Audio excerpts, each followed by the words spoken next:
Next point है कि the space lattice is a skeleton upon which crystal structure is build by placing atoms और on और near the lattice points. तो space lattice जो होता है वो स्केलेटन होता है, एक स्ट्रक्चर होता है जिसमें हम लोग स्पेस में जो पॉइंट्स हैं उनको बना रहे होते हैं। ये हमारे पास एक फ्रेम वर्क होगा, लाइक इसके ऊपर हम लोग अपना कोई ना कोई, जिस तरह हम लोग कहते हैं कि बिल्डिंग जो बनाने से पहले हम लोग क्या करते हैं, उसके बेस बनाते हैं, उसका एक स्केलेटन सेट करते हैं, देन हम लोग उसके ऊपर बिल्डिंग को ज़मीन के ऊपर बिल्डिंग को बनाते हैं। तो इसी तरह से हमारे पास ये क्या होता है, स्केलेटन होता है स्पेस लैटिस, जिसके ऊपर हम लोग क्या करते हैं, क्रिस्टल स्ट्रक्चर को बनाते हैं बाय प्लेसिंग एटम्स ऑन और नियर द लेटिस पॉइंट्स।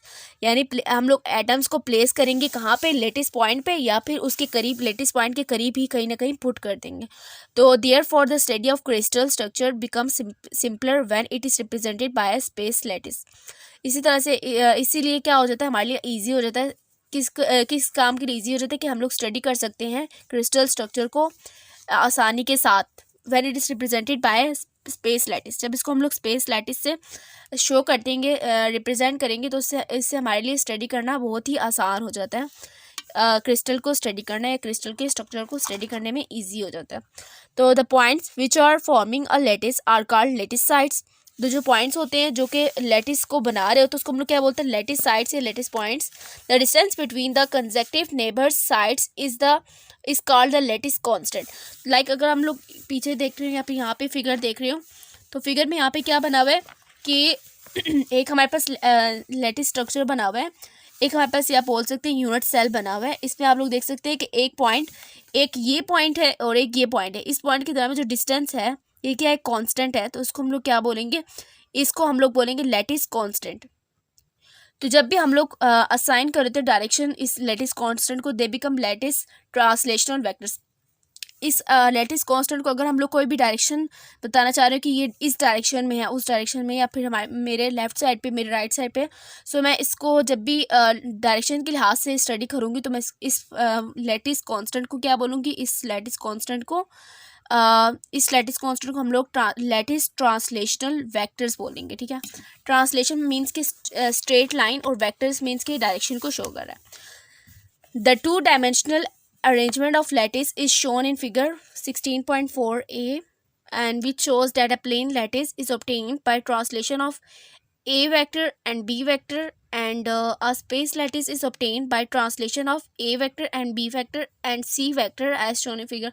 तो ये बात आपको बताएगी कि अगर हम लोगों ने वेक्टर्स दिखाने होंगे तो हम लोग उनके ऊपर क्या करेंगे, इनको हम लोग लेटिस कांस्टेंट को लेटिस ट्रांसलेशन वेक्टर्स बोल देंगे और इनके ऊपर हम लोग वेक्टर्स लगाएंगे। पिछले फिगर में आप लोग देख सकते हैं।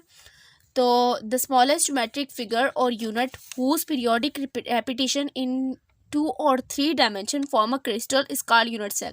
जैसे कि मैंने आपको बताया, एक छोटा सा जो पार्टिकल होता है, एक पूरे के पूरे पिछले पेज पे आप लोगों ने क्यूबॉइडल स्ट्रक्चर देखा था, उसमें हमारे पास क्या था कि एक स्मॉल क्यूब का स्ट्रक्चर निकालने के लिए हम लोगों ने क्या कहा है कि वो स्मॉल क्यूब स्ट्रक्चर जब हम लोग उसको बार बार रिपीट करेंगे तो हमारे पास क्या बनता है, एक बड़ा सा क्यूबॉइडल स्ट्रक्चर बन जाता है, जिसको हम लोग क्या बोलते हैं, इस स्मॉल क्यूब स्ट्रक्चर को क्या बोलेंगे, यूनिट सेल।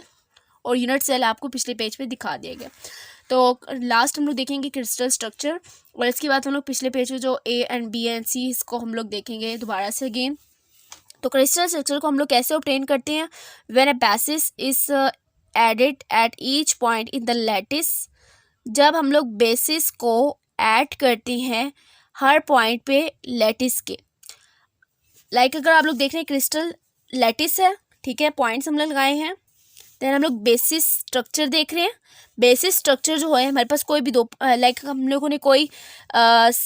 कोई ईंट वगैरह रख लेते हैं, ठीक है, हम लोग बिल्डिंग बनाने के लिए सोच रहे हैं तो हम लोग ईंट रखेंगे, ईंट को इस पॉइंट्स पे जिस तरह हम लोगों ने फ्रेम बनाया वैसे रख देंगे और ये हमारे पास एक ख़ास रिदम के साथ स्ट्रक्चर बन जाएगा। तो the basis must be identical in composition, arrangement and orientation such that the crystal appears exactly the same at one point as it does at other equivalent points.